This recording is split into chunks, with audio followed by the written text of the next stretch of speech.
So I wanted to record this video very quickly for people that are struggling with Uniswap V3 because I've struggled with it and I've definitely got some lessons learned and I'm still learning a lot just about this contract in itself. So for any indie programmers out there or anyone who's interested in something like triangular arbitrage, etc., I think this will be quite an interesting video for you.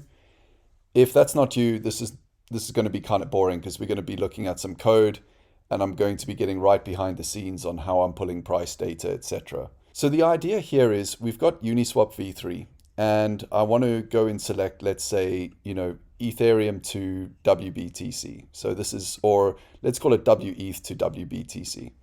So here I'm going to put in, one Ethereum and see how much Bitcoin that buys me, or do it the other way around, right? One Bitcoin and see how much Ethereum that buys me, or wrapped Ethereum that buys me. And the whole point of this is I'm trying to build something just out of interest. First of all, curiosity. I want to see that if I can go and get the market prices, not just the mid prices, but the actual execution price behind the scenes for all of the cryptos that are on Uniswap between like a certain liquidity range, right? So I'm going to test some very highly liquid cryptos and some cryptos which are not very liquid. What I'm trying to do is to get like the mid-level price, the sort of standard price you'll get quoted. Not this price here, but if you go through an API, which I'm going to show you, get the whole list of prices, put that through, my usual triangular arbitrage type logic, see where there's an opportunity, and then, have some deeper code which goes in and verifies that, taking into account gas fees, etc. Now, I have no idea if there is triangular arbitrage that happens often on Uniswap at all. It's been something I've been wanting to do for so long. I finally got the time to, start exploring and just investigating and enjoying it as a learning process. And so I'm going to share some of that learning with you now. So if you've been wanting to learn, how do you connect with Uniswap V3, etc., I know there's some documentation and videos on that, but this is going to help you go a bit deeper in actually getting price information, which is fairly accurate. So, right now, let's refresh this page very quickly. I'm going to go and select WBTC again and, WETH and just put in, one WBTC. And that gets me 11.9814 ETH. Now, I'm going to go to this test interface. This is really just for me for playing with the code. It's not an interface that's meant for any users. But I'm going to go and run the same contract, the same pool. And you'll see here I get, 11.9755. So basically I'm getting, there or thereabouts the same price, if not the same price. And it differs slightly, and I'm not exactly sure why, because I'm getting this price like from the smart contract itself. But there's a lot of things here to take into account when it comes to the, the pricing with Uniswap. But just bear in mind, this is really, really close. This is as close as damn it, really. And I've been able to work out how to do that. So you'll see here that, I've selected this contract for, WBTC and WETH. So token 0 is WBTC, token 1 is WETH. Here's the contract. When I click on that, it brings me up here and it allows me to get some quotes for this. So let's say I wanted, 1,000 WBTC, how much ETH would that buy me? That would actually buy me 11,442 ETH on Uniswap. So this is very useful because now I'm actually going in to get price quotes. So you can imagine if I have a list of, all these quotes, these mid-level quotes for all of these Uniswap coins, I know I can get those quotes. That's number one. So here's the list of all the quotes. But I also know I can get, for anything that looks like it might be a genuine opportunity, I can go into that order book. Not that there is an order book, I can go into the AMM or the automated market maker or whatever it stands for. I can go into that and actually get the detail. And, I don't really want to do that too manually, but I can at least have it search that for me. And it's very similar to, I won't go onto Crypto Wizards right now, actually. But it's very similar to the triangular arbitrage there, which as well was really built for exploration. It actually looks at 3 different exchanges and it does the same thing, but it does it with centralized exchanges and it goes into the order book. This is like the equivalent, but it's actually done it's actually done on the one DEX, on the Uniswap DEX. So basically, what I'm thinking of doing just to draw this, is first of all, if you think about it, you've got this one DEX, right? And in that DEX, you're going to have, loads of different coins. So you're going to have all these, all these different coins and pools of coins that you can swap between, in this DEX. My goal here in this process is to, analyze all these coins and figure out where the triangular arbitrage is. So for example, if I look at these three coins here, right, can I, buy here at a price, sell for this coin at a price, buy back here for a price, and sell back for a net gain? And that's taking into account all fees. So if I can do that, then this is great, because actually what I could do is just take out a flash loan. So I could take out a flash loan on Ethereum. I could, bounce between all of these as long as it covers the gas fees, etc. And there you go. You have an automated arbitrage opportunity. So that would be like phase 2. But the first challenge in doing all of this is you need to actually be able to go and, number one, get all the prices, right? So if I go back to my little mini app here where it's run prices, how am I getting, all of these prices for USDC, for example, here, there's the price, and token 1. So how am I getting all these prices? Well, I'm getting them from GraphQL. So the first thing is, if you're just looking for generic quotes like mid-level quotes for, or mid prices for Uniswap or Uniswap V3, the best thing to do is to go here to Uniswap V3 and put in SDK. And just go to this website. It's Uniswap's website. And here it is, Uniswap V3 SDK. But before you use the SDK, you can actually go here to the subgraph. So if I go to subgraph and I look here for V3, I've got an Explorer page and a GraphQL endpoint. So, I can call like an API to this endpoint to get a list of prices, but it's done using GraphQL. And I'm actually going to show you in this video how I'm doing that. Like I said, we're going to get into detail here. So if I click on the Explorer page, first of all, and I want to cover this for people who aren't familiar with GraphQL, I can go and explore things, right? So first of all, anything you're doing here, you need to understand the contract you're working with to a degree. You just need to understand what's going on. And I tried to sort of do this very quickly and figure it out quick without understanding the contract very well. It takes a lot longer. So, what you want to do is look at Uniswap, right? You've got this pool contract, and the pool contract consists of WBTC and WETH. And there's a way you can actually go and find all these pool contracts, and you can even see how much liquidity there is in them, etc. For those of you who've already looked at, for example, the documentation here, and if you're like an indie programmer like me, right, you don't know a lot. There's a lot of stuff you don't know. You can get stuck just thinking, well, how do I actually go and select a contract address? So for example, here in the documentation where it gives you the code, it says, put in the pool address. Okay, great. Well, what if I want to trade a Miso Go to wrap Bitcoin? Like, what's the contract address for that? So there's actually a way to go and find that out. The way I found it out was actually through this, and maybe there's an easier way, but whatever. This is how I'm doing it right now. So, down here, you've got all these different types of functions that you can run essentially. And here I want to get the pool. So I want to get all the tokens that allow me to swap on Uniswap. So I'm actually going to select the pool here. And when I run this, I'll get things like the tokens, token 0, token 1. I'll get the prices for the tokens. I can get the volume for this pool contract. I can get the liquidity on the pool contract. So a load of stuff I can get. So whenever you're writing this, you need to think of all of these, think of them as like functions, right? You need to think of them plurally. So when you're writing your GraphQL query, all you need is an object. So open curly brace, close curly brace. And here I'm going to write pools. So it actually tells me here, it gives me the option. And this is actually how I figured this stuff out, is it just following the syntax it gives you. And then, we're going to create an object for pools. And we're going to, first of all, just run the first one item, right? It's going to bring back a list. I just want the first item. And so if I click on pool here, it'll tell me all the options I have that I can return within that. So here I want just the ID, and I'm just going to run that for now.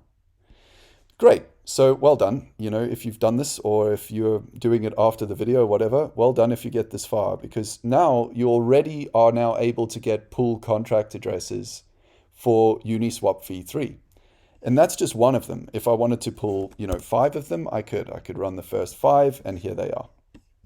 So now let's do something else. Let's just go back to our one example and let's add in some things here. Let's put in token 0 and let's also put in token 1 and see what happens. So when I run that, you'll see it automatically corrects my syntax here because token 0 and token 1 have information that you need to tell GraphQL what you want. So if I click on that, I can get ID, symbol, name, and how many decimals, etc. are actually on that contract. So I'm actually going to do that. I'm going to put in ID, symbol, name, decimals. And the one thing I want to tell you, this really took me forever to figure out. It really did. And I'm going to do this for token 0 and token 1. So I'm going to copy the same thing.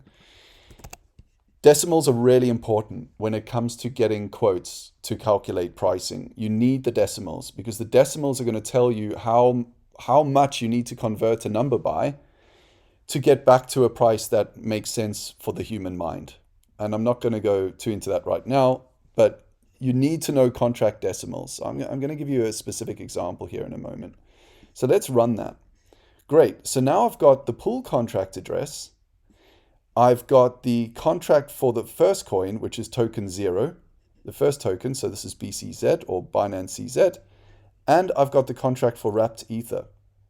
I know that both of these are 18 decimals long. Fantastic. Now, this might not be very useful. Maybe I want to rather, let's go back here and see what we can filter on. I want to rather get things that are, based on something with more liquidity. So I'm actually going to use this total value locked in ETH. I'm going to just copy that there because I can't be bothered to type it. I spoke too soon. So total value locked in ETH. I think I'm going to have to type it really. No, let's see if we can be lazy. Perfect. And what I want to do here is order by. And then put a colon anytime you're using a filter option. And I want to order by the total value locked in ETH. And then I want to put some other things here as well. So actually I'm going to hit enter just to give myself some more space. And I'm just going to do it like this. I also want to order direction descending. So I want it in order of the most value locked in Ethereum going down. So let's run that and see how that looks when we return it. And there we go. So now I've got, based on, the most liquid, in fact, let's put that in as one of the returned options into our query so we can see it, run it again. I can actually now see, based on the amount locked in ETH as well, I can actually see in order of liquidity all the contract pools on Uniswap V3. And this is fantastic. This is great. So now we've got loads and loads and loads of coins here that we can start getting prices for. So I'm going to put in here, I'm going to put in token 0 price. And if we look here, you'll see that's here, token 0 price. So that's how I know it's there. And token 1 price as well. And I love this kind of thing, by the way. I find it therapeutic almost. It's just so enjoyable for me. So you can see here's a coin, for example, USDC. It's in 6 decimals and 18 is ETH. Here we've got WBTC to WETH. Now, if you look at this contract address, 0x222, etc., ending in 599, we go back to my application here that I'm, playing around with. You can see here 599. Here it is. This is where I'm getting my data from. And if you're wondering how I'm getting my data in this format, I'm actually using Vue.js because I'm running this in JavaScript, not Python right now. And I'm using Vue so that I can actually create the UI. So up here is like the HTML where I can see the UI for the JavaScript that I'm building. Now, you don't need to do this. If you're just building a bot, go ahead and build it in whatever your favorite IDE is. Maybe it's VS Code or whatever. You don't need to see the interface. The reason I'm building an interface is if this is a useful tool, and it allows people to browse and research, I'm going to take it from this concept, make it look much better, and put it on Crypto Wizards. And, for those of you who have signed up to Crypto Wizards either once or various times, you'll notice it's always changing. It's always having new enhancements, and that's because I'm always doing research. And if I find something interesting, then I put it on there. And here you're just getting to see behind the scenes. I've realized I've never really done behind the scenes videos. And actually, if you do think this is useful, behind the scenes of how I build applications, then, just put behind the scenes in the comments or something. And then I know, right? I know that these videos are useful for you. Anyway, let's get back to it. So we know how to get the list. And to show you the exact code on how I do that, I'm going to go over here to this index page where I've got the code for that. And I'm using Axios to run the queries. So for anyone using Axios, this will be useful for you. But honestly, depending on how you like to pull queries through an API, just follow the correct syntax for that, right? Right now I'm using Axios because I'm working within Vue or Nuxt to be more specific. And this is how it's structured. Here's the query, right? So here's the string for the query. You can see I've got this in between speech brackets almost, but in between here, these single quotes, just so that I can paste the query in there. So if I showed you, if I went back here and I copied all of this, just like this, copied all of this, and I pasted it in here, this would be the query that I would run. It would run it for me. Here it is, using this URL. Now the URL, remember, is over here. When we went to our subgraph data, it's this endpoint here, GraphQL endpoint here. That's what this URL is. So I'm basically just running that and then storing the data in a web page format. Now you could, if you're used to programming in any way, shape or form, you'll know how you want to work with the data. But I'm putting it in Vue. So I'm actually storing it in these, think of them like variables here, and then displaying them. And then basically for every time, there's a contract, it's spitting out the same HTML, right? So I'm not having to copy, paste, copy, paste, copy, paste. It just loops through and spits it out. And there you go. So for example, let's change how many results that I want to get. Let's say I want to get the first one result. So I'm going to change this code here. I'm going to go back, run prices, and you'll see I only get one result. If I go back here and I put 10 results, which is what I'm using it for at the moment, just for testing, run prices, 10 results. And then now that I've got all the prices, I can work on actually putting it through some algorithms for triangular arbitrage, forward and reverse calculations. If you're wondering how to do that, I'm actually going to build a course for how to code up triangular arbitrage, probably in Python and here in JavaScript, for people that want to do it on DEXs as well, if it proves profitable. But, I have done loads of videos on triangular arbitrage here on the channel, and one of them uses Excel, and it explains the pricing and how to calculate it for you. If you're savvy enough with code, you could work that out, right? You could take it from Excel and put it into code and do it yourself. So this is how we do it, right? This is how we run the data and actually get the information on all these V3 contracts with, mid pricing. But now I want to actually get the price itself. So I want to pick a specific contract and get the price. So, I'm going to pick this pool over here now, which is USDC to wrapped Ether. So I'm just going to click on that. And here I have the ability now to enter in, the number of units I want. So here I'm just going to use 1 unit and see what that returns me. So you can see here I've got USDC, WETH, WETH. And the amount I'm putting in is 1 USDC. And I'm getting back 0.00025517. So this is the quote out and amount out, the execution price, the mid price, the inverted price. So this is how much 1 unit of Ethereum will get me in USDC, which is 3971.57. And actually, let's see if we get roughly the same price here on Uniswap. So if I put in, WETH and USDC, I should be able to put in 1, and it's returning 3966.43, and I'm getting 3971.57. So it's slightly different to what I'm getting there. If I calculate it again, 3979, it's actually just gone up. So I think it's moving quite quickly and a lot. And it's not exactly as it's coming up over here. Sometimes it's lower, sometimes it's higher. truthfully speaking, I have no idea why that is. I don't know what this is taking into account, whether it's slippage or whatever, that I'm still working on. But nonetheless, I'm going to show you how to get this information. If I put in, say, 2000 USDC and I calculate that, that's going to get me 0.5 Ethereum, right? Makes sense. If I put in 4,000 USDC, then I'm going to get in 1 Ethereum. And you can see these two numbers are basically the same. I'm testing all the different prices I can get out of this contract. And here I've got this, what's called the execution price, and here's the mid price. Now, interestingly enough, look at this mid price, right? Here's the API we got through GraphQL. Here's the mid price here. Same number that we're getting from the contract. So obviously then GraphQL must be pulling from the mid price from the contract. So this is useful to know. The execution price and the output amount, etc., I'm going to show you the code for now. I'm not going to work through line by line on code. And what I will do as well is usually when I do coding videos like this, is I'll put the code. In fact, probably what I'll do is put the final code at some point on the website.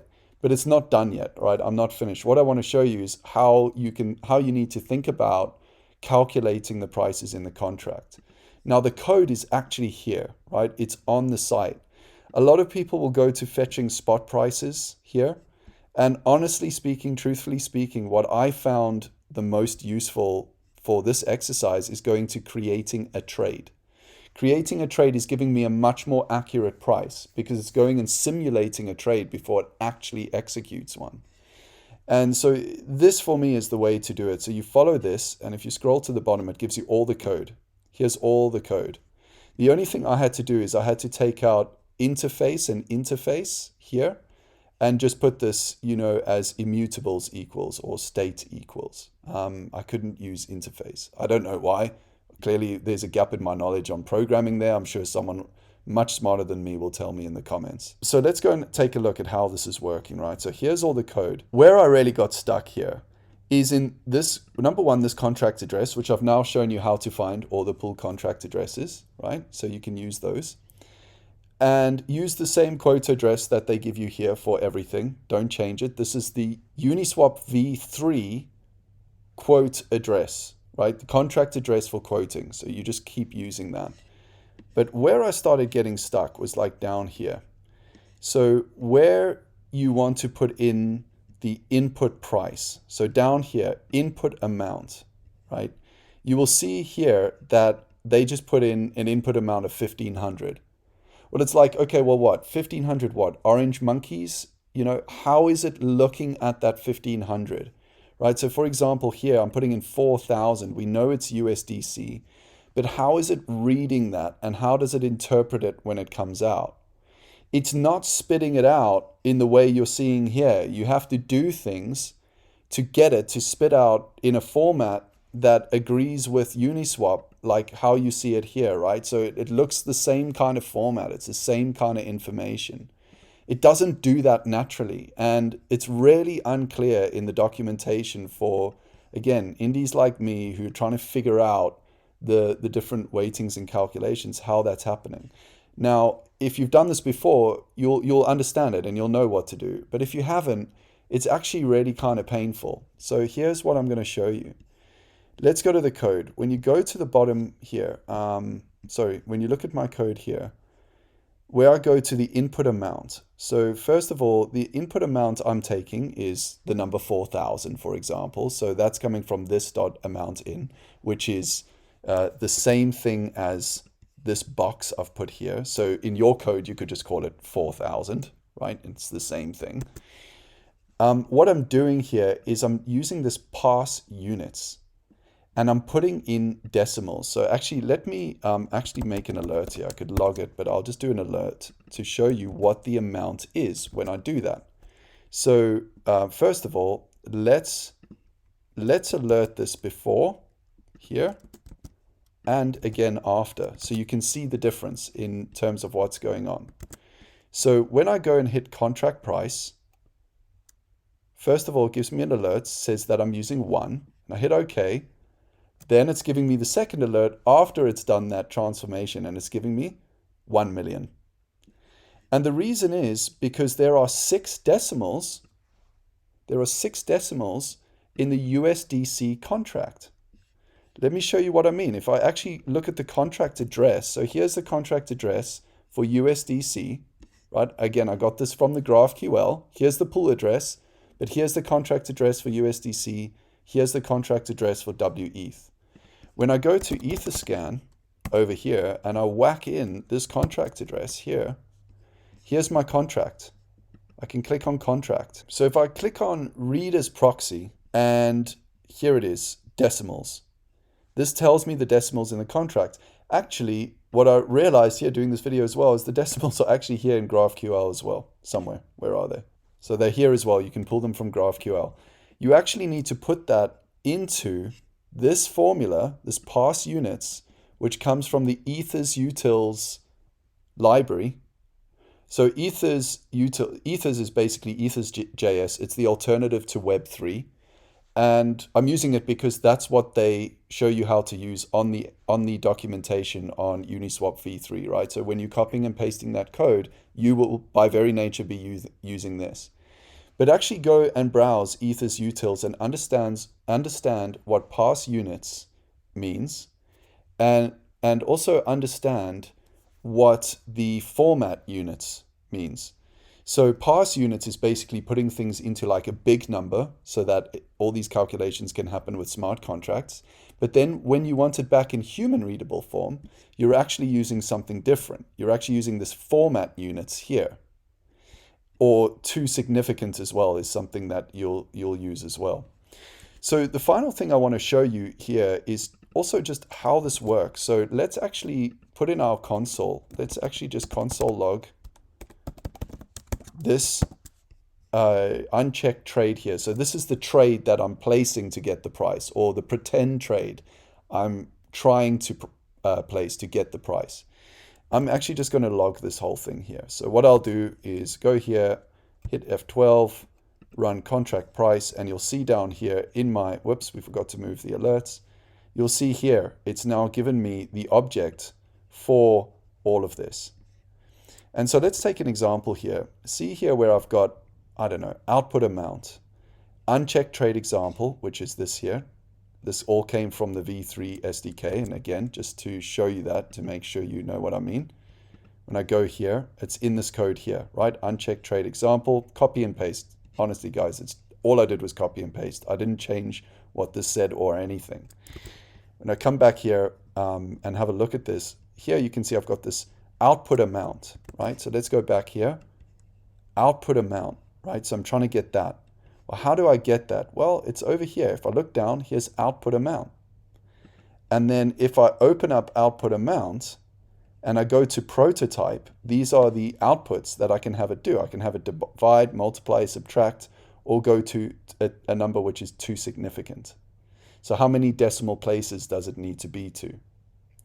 And what I'm using for that, and I'm saying how many decimal places, that's not actually exactly what too significant is doing. But what I'm doing is I'm putting in the significant digits and I'm actually using the decimals from the contract in there. So what I'm doing here is I'm going unchecked trade example, which is what we just logged here, output amount, which is, output amount up here, and then too significant. And that's how I'm getting the actual number out. And, let's put another alert in here. I'll remove that console log for now. And we'll get rid of these alerts here. And we'll get rid of this alert there. And let's just put in here, console log or alert output amount. Let's do it. Let's actually have it spit out in front of us. And when I do that, there it is. There's the amount 000025127, etc. And here it is. So that's how you can actually go and query and get into the contract and how to get the prices out in a way that you need to understand. If you're not using this too significant, here you can see, for example, I'm using format units. So, just play around with it until you kind of get it. That's the best I could say it, I guess, is play around with it. Remember, when you're using smart contract functions, you're having to put things into what's called a big number. because there's many digits, right? There's many big numbers in terms of Wei, etc., or Gwei, or Satoshis, or whatever you're working with in crypto. You need to put things in a big number, let it do the calculations, and then when you need it back in a human readable format that you can either run calculations on, etc., the way you want to do it, then you're using the format units, etc. So that is how I am working with Uniswap V3 right now. So this video, I'm hoping, was useful to someone. I'm hoping someone has watched this and gone, wow, that was really worth my time. I know it was a long one, but I promise you this has saved you hours and hours and hours if you are that person. So I'm really glad I put it together. If you've got questions, punch them in the comments. I'll definitely try to get to them. And as always, until the next time, take care and talk soon.